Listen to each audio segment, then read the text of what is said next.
Changes ഉണ്ടാവും അല്ലെ. നമുക്ക് ലൈഫിൽ എപ്പോഴും ഒരുപോലെ ആവില്ല. പല രീതിയിലുള്ള ചേഞ്ചസ് വന്നുകൊണ്ടേയിരിക്കും. നമ്മുടെ എൻവയോൺമെന്റിന് ചേഞ്ചസ് വരും, പിന്നെ അതേപോലെ ഈ വ്യക്തികളിലും വരും. ഇപ്പൊ നിങ്ങൾ ഓരോരുത്തരും ഒരു 20 വയസ്സുള്ള സമയത്തുള്ള വ്യക്തിയാണോ ഇപ്പോ, ഒരുപാട് മാറ്റങ്ങൾ വന്നിട്ടുണ്ടാവും. അത് നമുക്ക് എഫക്റ്റീവ് ആയിട്ടുള്ള ചേഞ്ചസ് ഉണ്ടാകാം, അതല്ലെങ്കിൽ നമുക്ക് ഡിസ്റ്റർബൻസ് കൊണ്ടുവരുന്ന ചേഞ്ചസ് നമ്മുടെ ബിഹേവിയറിലൊക്കെ വന്നിട്ടുണ്ടാവും. നമുക്ക് കിട്ടുന്ന എക്സ്പീരിയൻസിനനുസരിച്ചിട്ട്, നമ്മുടെ എൻവയോൺമെന്റിനനുസരിച്ചിട്ട്. അപ്പൊ പല രീതിയിലും ലൈഫിൽ ഈ ചേഞ്ചസ് ഒക്കെ വരുമ്പോൾ അതിന് നമുക്ക് എന്താണ് ഒന്ന് അഡാപ്റ്റ് ചെയ്യാൻ കഴിയണം. അപ്പൊ റിലേഷൻഷിപ്പിലൊക്കെ പിന്നെ അങ്ങോട്ടും ഇങ്ങോട്ടും എന്തെങ്കിലും കൂടെയുള്ള ആൾക്ക് എന്തെങ്കിലും തെറ്റ് സംഭവിക്കുമ്പോൾ, അല്ലെങ്കിൽ അവരിൽ എന്തെങ്കിലും നമുക്ക് ഇഷ്ടപ്പെടാത്ത കാര്യങ്ങളൊക്കെ കാണുമ്പോൾ, മാറ്റങ്ങളൊക്കെ കാണുമ്പോൾ എന്ത് ചെയ്യണം, അത് ഫോർഗീവ് ചെയ്യാനും നല്ല രീതിയിൽ കമ്മ്യൂണിക്കേറ്റ് ചെയ്യാനും അവരുടെ കൂടി ഒരു ഗ്രോത്തും ഇന്റൻഷൻ ആയിട്ട്. അതായത് ഇപ്പോൾ ഓപ്പോസിറ്റ് സൈഡിൽ ഒരു പേഴ്സണ് എന്തെങ്കിലുമൊക്കെ ചാലഞ്ചസ് ഉണ്ടെങ്കിൽ, അല്ലെങ്കിൽ ഒരു ഡ്രോബാക്ക് ഉണ്ടെങ്കിൽ അതിന് അവർ ഓവർകം ചെയ്ത് കൊണ്ടുവരാൻ അവർക്കൊരു സപ്പോർട്ടായിട്ട് നമുക്ക് നിന്ന് കൊടുക്കാൻ പറ്റും. ആ ഒരു സപ്പോർട്ട് പല രീതിയിൽ നമുക്ക് കൊടുക്കാൻ പറ്റും. ഒരു സപ്പോർട്ടും ഒരു കെയറും കൊടുത്ത് അവരെ അതിൽ നിന്ന് പുറത്ത് കൊണ്ടുവരാൻ വേണ്ടിയിട്ട് നമുക്ക് എന്തൊക്കെ ചെയ്യാൻ പറ്റുമോ അതെല്ലാം നമ്മൾ ചെയ്തു കൊടുക്കാം. പിന്നെ balancing individual needs with the needs of the relation. Okay, അപ്പൊ എനിക്ക് എന്റേതായ ഒരുപാട് ആവശ്യങ്ങളൊക്കെ ഉണ്ടാവും. അപ്പൊ അതിൽ എന്താണ്, നമ്മളെപ്പോഴും എക്കോളജി ചെക്ക്, നമ്മൾ ഗോളൊക്കെ സെറ്റ് ചെയ്യുമ്പോൾ പറഞ്ഞില്ല, എപ്പോഴും എക്കോളജി ചെക്ക് എന്താണ്, എന്റെ എൻവയോൺമെന്റിൽ എന്റെ കൂടെയുള്ള ആളുകൾ ആരൊക്കെയാണ്, അപ്പൊ അവരുടെയൊക്കെ നീഡ്സ് ഉണ്ടാവും. ചിലതെല്ലാം അവരുടെ എല്ലാ നീഡ്സിനെയും ബ്രേക്ക് ചെയ്തുകൊണ്ട് ഞാൻ എന്റെ ആവശ്യങ്ങൾ മാത്രം നടത്താൻ വേണ്ടിയിട്ട് പോകുന്നതെല്ലാം ഉണ്ടാവും. അപ്പൊ അങ്ങനെയുള്ളതൊക്കെ ചെക്ക് ചെയ്തിട്ട് ശ്രദ്ധിക്കുക. പിന്നെ അതേപോലെ പേഴ്സണൽ ഗ്രോത്തിൽ തന്നെ അങ്ങോട്ടും ഇങ്ങോട്ടും സപ്പോർട്ട് ചെയ്യാം. ഇതൊക്കെ ഇപ്പൊ നമ്മൾ അങ്ങോട്ടും ഇങ്ങോട്ടും എന്ന് പറയുമ്പോൾ ഇപ്പൊ ഈ എനിക്ക് എന്തൊക്കെ ചെയ്യാൻ പറ്റും എന്നുള്ളതാണല്ലോ നമ്മൾ നോക്കുന്നത്. മറ്റേ കൂടെയുള്ളവരിൽ നിന്നും ഇതേപോലെ ഇങ്ങോട്ടൊക്കെ കിട്ടണമെന്നൊന്നുമില്ല നമ്മൾ എക്സ്പെക്ട് ചെയ്തിട്ട്. പക്ഷെ അങ്ങോട്ട് എന്തൊക്കെ അവരുടെ ഒരു ഗ്രോത്ത്, അതുപോലെ അവരുടെ മെന്റൽ ഹെൽത്തിനും എല്ലാം എന്തൊക്കെ സപ്പോർട്ട് ചെയ്ത് കൊടുക്കുക, അങ്ങോട്ടേക്ക് എനിക്ക് എന്തൊക്കെ കൊടുക്കാൻ പറ്റും അതൊക്കെ നമ്മൾ കൊടുക്കുമ്പോൾ ആളുകളിൽ അവരിലും ഒരുപാട് പോസിറ്റീവ് ചേഞ്ചസ് ഉണ്ടാവും. പിന്നെ ഗ്രാറ്റിറ്റ്യൂഡ് പ്രാക്ടീസ്. നമുക്ക് ഏതെങ്കിലും ഒരു പേഴ്സൺ ആയിട്ടുള്ള സം ചാലഞ്ചിങ് ആയിട്ടുള്ള റിലേഷൻഷിപ്പ് ഉണ്ടെങ്കിൽ അവിടെ ഏറ്റവും കൂടുതൽ നമ്മളെ ഹെൽപ്പ് ചെയ്യുന്ന വളരെ പോസിറ്റീവ് ആയിട്ടുള്ള ഒരു ടൂളാണ് ഗ്രാറ്റിറ്റ്യൂഡ് ജേർണലിംഗ്. ജേർണൽ എഴുതണം എന്നില്ല, അപ്പോഴും മനസ്സിൽ നമ്മൾ ആ ഒരു ഗ്രാറ്റിറ്റ്യൂഡ് ഫീലിംഗ്സ് ഒരുപാട് എങ്ങനെയായാലും ആ റിലേഷൻഷിപ്പിൽ ഒരുപാട് പോസിറ്റീവ് ആയിട്ടുള്ള തിങ്സ് ഉണ്ടാവും. പലപ്പോഴും നമുക്ക് ഐഡന്റിഫൈ ചെയ്യാൻ പറ്റില്ല, ചെറിയ ചെറിയ കാര്യങ്ങളുണ്ടാവും. അപ്പൊ അത് ഓർമ്മയിലേക്ക് കൊണ്ടുവരാം. അതേപോലെ അപ്രീസിയേഷൻ, എപ്പോഴും അപ്രീസിയേഷൻ ഒക്കെ നമ്മളത് കൊടുക്കൽ അല്ലെ, നമ്മളിപ്പോ അത് കമ്മ്യൂണിക്കേഷനിലൊക്കെ പ്രാക്ടീസ് ചെയ്തു, കുറവായിരിക്കാം, പ്രാക്ടീസ് ചെയ്യാം. പിന്നെ ലവ് ലാംഗ്വേജസ് പ്രാക്ടീസ് ചെയ്യുന്നതിലൂടെ ഏത് റിലേഷൻഷിപ്പിലും നമുക്ക് എന്താണ് ഒരുപാട് പോസിറ്റീവ് എനർജി കൊണ്ടുവരാൻ കഴിയും. അതിങ്ങനെ ലോങ് ടേം മെയിൻറ്റെയിൻ ചെയ്ത് കൊണ്ടുവരുന്നതിൽ വളരെ ഇമ്പോർട്ടന്റ് ആയിട്ടുള്ള ഒരു ഘടകമാണ്. എന്തൊക്കെയാണ് ലവ് ലാംഗ്വേജസ്? 5 ലവ് ലാംഗ്വേജസ് ഒന്ന് ചാറ്റ് വിൻഡോയിൽ ഒന്ന് ടൈപ്പ് ചെയ്ത് നമ്മൾ ക്ലാസ്സിൽ അത് പഠിച്ചിട്ടുണ്ട്. കപ്പിൾ സ്കിൽസിലാണ് തോന്നുന്നത് നമ്മൾ പഠിച്ചിട്ടുള്ളത്. ഏത് റിലേഷൻഷിപ്പിലാണെങ്കിലും ആ ലവ് ലാംഗ്വേജസ് അതിൻ്റെതായ രീതിയിൽ നമ്മൾ യൂസ് ചെയ്യുമ്പോൾ കിട്ടുന്ന ഒരു പോസിറ്റീവ് റിസൾട്ട് ഉണ്ട്. എന്തൊക്കെയാണ് ലവ് ലാംഗ്വേജസ്? അത് ടൈപ്പ് ചെയ്ത് നിങ്ങൾക്ക് എന്താണ് ഓർമ്മയുള്ളത് അത് ടൈപ്പ് ചെയ്താൽ മതി. ഇപ്പൊ ആരും ഗൂഗിൾ ചെയ്തൊന്നും നോക്കണ്ടേ, നിങ്ങളെ മനസ്സിൽ എന്താ ഉള്ളതെന്ന് വെച്ചാൽ മാത്രം ടൈപ്പ് ചെയ്താൽ മതി.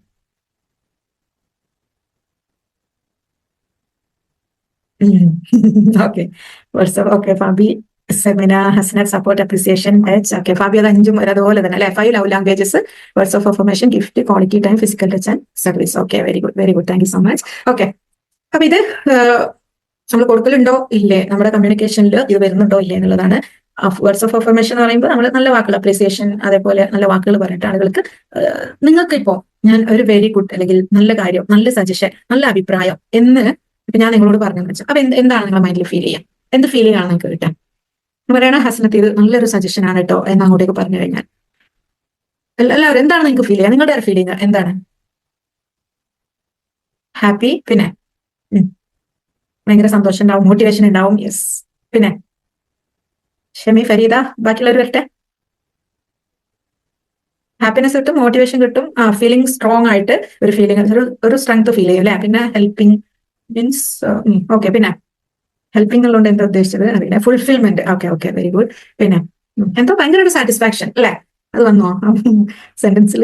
എനിക്ക് ഒരു പക്ഷേ അതായിരിക്കാം വരുന്ന ഒരു ഫീലിംഗ്, ഒരു സാറ്റിസ്ഫാക്ഷൻ, ഒരു സന്തോഷം അല്ലെ. അപ്പൊ ഇങ്ങനെ ഒരുപാട് ഫീലിംഗ് നമ്മൾ ഇങ്ങോട്ടേക്ക് അപ്രീസിയേഷൻ വേർഡ്സ് ആയിട്ടാണെങ്കിലും അല്ലാതൊക്കെ ആണെങ്കിലും നമ്മൾ ഇങ്ങോട്ടേക്ക് റിസീവ് ചെയ്യുമ്പോൾ നമുക്കത് ഫീൽ ചെയ്യും. അപ്പൊ ഇതേപോലെ എല്ലാവരും ഹ്യൂമൻ ബീങ് ഇങ്ങനത്തെ കാര്യങ്ങളിലെല്ലാം കോമൺ ആട്ടോ. ഏത് നാട്ടിലുള്ളവരാണെങ്കിലും ഏത് കാലഘട്ടത്തിൽ ജീവിക്കുന്നവരാണെങ്കിലും ഒക്കെ ഒരുപോലെയാണ്. ഏത് ഭാഷയാണെങ്കിലും ഏത് നാടാണെങ്കിലും ഏത് ഏജ് ആണെങ്കിൽ പോലും അല്ലെ, ഏത് ഏജിൽ നമ്മൾ വളരെ പ്രായമുള്ള ഒരു വല്യമാനോടോ വല്യപ്പാനോടോ അവരെ കുറിച്ച് നല്ല വാക്കുകൾ പറഞ്ഞു കഴിഞ്ഞാൽ എന്തായിരിക്കും അവർക്ക് ഫീൽ ചെയ്യാം? ആർക്കാണെങ്കിലും അതൊരു സന്തോഷമാണ് ഉണ്ടാക്കുക അല്ലെ. ഇപ്പൊ പ്രത്യേകിച്ച് പ്രായമുള്ളവരോടൊക്കെ അവർക്ക് ഇഷ്ടമുള്ള കാര്യങ്ങൾ അവരായിട്ടൊക്കെ നമുക്കൊരു റാപ്പ് ഉണ്ടാക്കാൻ ഈ ലവ് ലാംഗ്വേജസ് ഭയങ്കര യൂസ്ഫുൾ ആട്ടോ. ശരിക്കും നമ്മുടെ ഇൻലോസ് ഉണ്ട്, അതായത് നമ്മുടെ ഹസ്ബൻഡിന്റെ ഒക്കെ പാരന്റ്സ് ഒക്കെ ഉണ്ടാവും. അപ്പൊ ചിലപ്പോൾ നമ്മൾ സ്ട്രഗിൾ ചെയ്യുന്ന റിലേഷൻഷിപ്പ് വരുന്നുണ്ടാവും. അങ്ങനെ ഒരുപാട് ആളുകൾ അത് നമ്മളോട് ഷെയർ ചെയ്തിട്ടുണ്ട്, അങ്ങനെ സ്ട്രഗിൾ ചെയ്യുന്ന.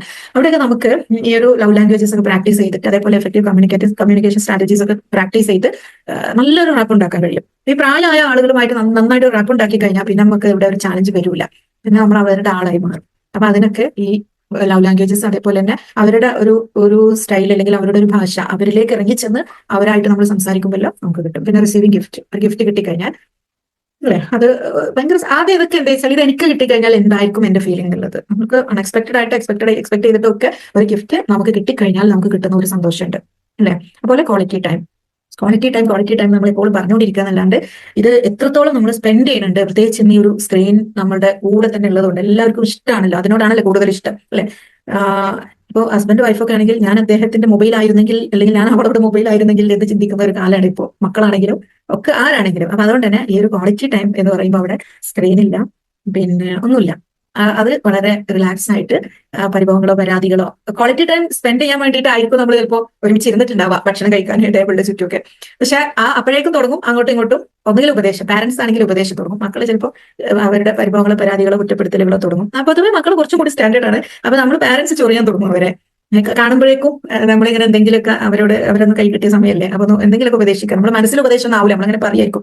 പക്ഷെ അപ്പത്തിന് അവർക്ക് ചൊറി ചിലപ്പോൾ ചില റെഡിറ്റ് പോകും അങ്ങോട്ടാവും കേട്ടോ. അപ്പൊ അങ്ങനെയുള്ളതൊന്നും ഇല്ലാതെ വളരെ നോൺ ജഡ്ജ്മെന്റൽ ആയിട്ട് വളരെ ഓപ്പൺ ആയിട്ട് നമുക്ക് അങ്ങോട്ടും ഇങ്ങോട്ടും കമ്മ്യൂണിക്കേറ്റ് ചെയ്യാം. ഈവൻ സൈലൻസ് ആണെങ്കിൽ പോലും അങ്ങോട്ടും ഇങ്ങോട്ടും ആ ഒരു ഫിസിക്കൽ ടച്ചിന് അനുവദിക്കപ്പെട്ട ആളുകളാണെങ്കിൽ കിട്ടും. അല്ലാത്ത ആളുകളായിട്ട് ക്വാളിറ്റി ടൈം സ്പെൻഡ് ചെയ്ത് കണ്ട് ടച്ച് ഒന്നും കൊടുത്താലും വരരുത്. അപ്പൊ എന്താ ചെയ്യുക, പിന്നെ ആ ഒരു ടൈം മക്കളാണെങ്കിലും നമുക്ക് കുറച്ചാണെങ്കിലും അത് മതി, അത് നമുക്ക് സ്പെൻഡ് ചെയ്യാൻ വേണ്ടിയിട്ട്. എപ്പോഴാണ് ഉള്ളത് എന്നുള്ളത് നോക്കുക. ചിലപ്പോൾ എല്ലാ ദിവസവും കിട്ടാത്ത ആളുകൾ ഇവിടെ ഫാമിലിയിൽ ചെറിയ കുട്ടികളാകുമ്പോൾ നമുക്ക് കുറച്ചും കൂടി അതിനെല്ലാം ഈസി ആയിരിക്കും കേട്ടോ. നമുക്ക് പിള്ളേർ എല്ലാവരും ചെറുതായത് നമ്മൾ ഒരുമിച്ച് എപ്പോഴും പോകാനും ഭക്ഷണം കഴിക്കാനും വർത്തമാനം പറഞ്ഞെടുക്കാനും എല്ലാം സമയമുണ്ട്. പക്ഷെ പിന്നീട് അവർ പഠിക്കാനൊക്കെ പല നാടുകളിലേക്ക് പോകുമ്പോൾ അതേപോലെ അവരുടെ ജോലിന്റെ ടൈമിങ് ഇതെല്ലാം അങ്ങോട്ടും ഇങ്ങോട്ടൊക്കെ ഡിഫറെന്റ് ആകുമ്പോൾ പിന്നെ എല്ലാ ദിവസവും ചിലപ്പോൾ പക്ഷേ ഫാമിലിയിൽ നമുക്ക് അതിനുള്ള ഒരു ടൈം കിട്ടണമെന്നില്ല. പക്ഷെ വീക്ക്ലി അല്ലെങ്കിൽ എപ്പോഴാണ് നമുക്ക് അതിന് കിട്ടുന്നത് അത് കുറച്ച് നല്ല രീതിയിൽ ചെയ്യാൻ വേണ്ടി ശ്രമിക്കും. ഫിസിക്കൽ ടച്ച് നമുക്ക് ഏറ്റവും കൂടുതൽ ഏത് പോസിറ്റീവ് ബ്രെയിൻ കെമിക്കലാണ് ഡോസിൽ ഏതാണ് ഒരു ഫിസിക്കൽ ടച്ചിലൂടെ ഏറ്റവും കൂടുതൽ പ്രൊഡ്യൂസ് ചെയ്യുന്നത്? ടൈപ്പ് ചെയ്ത് ഡോസ് എന്തായിരുന്നു? ഡോസിൽ ഏതാണ് ഫിസിക്കൽ ടച്ചിലൂടെ നമുക്ക് കിട്ടുന്നത്? ഒന്ന് വെറുതെ ചെറിയ കുട്ടികൾക്കാണെങ്കിലും മക്കളാണെങ്കിലും ഒന്ന് അവരൊന്ന് ടച്ച് ചെയ്ത് ഒന്ന് ഹഗ് ചെയ്ത് എങ്ങനെയാണെങ്കിലും. ഡി എന്താണ്? Dopamine. D is equal to dopamine. Dopamine അല്ല, ഡോപ്പമിൻ ഉണ്ട്, പക്ഷെ ഡോപ്പമിനേക്കാളും ആ ഒരു ലവ് ഹോർമോൺ എന്നൊക്കെ നമ്മൾ പറയുന്ന അതാണ് ഏറ്റവും ഭയങ്കര എനർജിയാണ് നമുക്ക് അതിലൂടെ കിട്ടുക. O is equal to oxytocin ആണോ? Okay very good Shefni, Fareeda. Okay, dopamine ഉണ്ടാവും, പക്ഷെ നമുക്ക് ഏറ്റവും കൂടുതൽ അതിലൂടെ കിട്ടുന്നത് ഓക്സിറ്റോക്സിൻ ആണ് ഭയങ്കരമായിട്ട്. അപ്പൊ അതിലൂടെ ആ ഒരു ബോണ്ട് നല്ല രീതിയിൽ ക്രിയേറ്റ് ചെയ്യാൻ ഏത് രീതിയിലുള്ള ആ ഒരു ടച്ച് നമുക്കിപ്പോ പ്രായമായ ആളുകളൊക്കെ ഉണ്ടാകുമ്പോൾ അല്ലേ അവര് ചിലപ്പോൾ നമ്മൾ കൈ പിടിച്ച കൈ വിടൂല, അവരങ്ങ് പിടിച്ചട വെക്കും. അപ്പൊ നമ്മൾ എന്ത് ചെയ്യാം, നമ്മള് വല്യമാരൊക്കെ കാണാൻ പോകുമ്പോൾ വല്യമാരൊക്കെ എടുത്ത് പോകുമ്പോൾ അവരെ കൈയൊക്കെ പിടിച്ച കയ്യിലൊക്കെ ഒന്ന് ഒഴിഞ്ഞ് വേണമെങ്കിൽ സുന്ദരി ആയിനല്ലോ അങ്ങനെയാണല്ലോ എന്നൊക്കെ ഒന്ന് പറഞ്ഞു കഴിഞ്ഞാൽ മുഖത്തൊക്കെ ഒന്ന് തൊട്ട് ഇങ്ങനെയൊക്കെ ഒന്ന് പിടിച്ച് ഭയങ്കര സന്തോഷമായിരിക്കും അവർക്ക് നമ്മളോട്. അല്ലെങ്കിൽ നമ്മൾ സംസാരിക്കുമ്പോൾ ഒന്ന് ചിരിച്ചു കഴിഞ്ഞാൽ ഒക്കെ. അപ്പൊ ആ ഒരു ഫിസിക്കൽ ടച്ചും ഇതുപോലെ നമ്മളുടെ ഒരു സ്നേഹവും സന്തോഷവും നമ്മൾ എക്സ്പ്രസ് ചെയ്യുന്ന ബോഡി ലാംഗ്വേജുകളെല്ലാം നമ്മൾ കൊണ്ടുവന്നു കഴിഞ്ഞാൽ ഏത് റിലേഷൻഷിപ്പ് ആണെങ്കിലും അത് പറയുമ്പം ശ്രദ്ധിക്കണേ. കുറച്ച് വേറെ ഏതെങ്കിലുമൊക്കെ റിലേഷൻഷിപ്പിൽ പോയിട്ട് ഇതൊന്നും ഇതേപോലെ ആക്കരുത്. എന്നിട്ട് പിന്നെ വേണം നമുക്ക് അപ്പോഴും ഇപ്പോഴും മെസ്സേജ് വരാനും. ഇന്ന് ഞാൻ രാവിലെ പിന്നെ ഇവിടെ മീൻ വാങ്ങാൻ പോയി മാർക്കറ്റിൽ. മീനൊക്കെ വാങ്ങി പിന്നെ ഗ്രാൻഡ് മാൾ പോയിട്ട് കുറച്ച് സ്പൈസസ് ഇതൊക്കെ വാങ്ങിക്കാൻ വേണ്ടിയിട്ട് പോയി. അപ്പൊ അതിലിങ്ങനെ ഞാൻ ഓരോന്നിങ്ങനെ നോക്കിയപ്പോൾ ചെറിയൊരു പയ്യൻ, എന്റെ മോന്റെ ഒരു പ്രായമുള്ള ചെക്കന്. എന്നിട്ട് അവർ അതിനകത്ത് ഇതൊന്നും ഞാൻ ഓരോ സാധനങ്ങൾ ഇങ്ങനെ നോക്കി, കുറേ ഡ്രൈ ലീവ്സും പിന്നെ എന്താ ഫ്ലവേഴ്സ് ഒക്കെ ഉണ്ട്, നമ്മൾ കാണാത്ത കുറെ സാധനങ്ങൾ. അല്ലെങ്കിൽ നോക്കി ഇതൊന്നും തിന്ന് നോക്കി എന്നോട് എന്താ നല്ലത്. അപ്പൊ ഞാനത് നമ്മൾ ജീരകത്തിന്റെ പോലെയുള്ള അങ്ങനെ എന്തെങ്കിലും നല്ലൊരു ടേസ്റ്റ് ഉണ്ടാവും വിചാരിച്ചെടുത്ത് തിന്നും. ബസ്സിൽ എന്തോ ഉലുവന്റെ എന്തോ ഭയങ്കര കയ്പ്.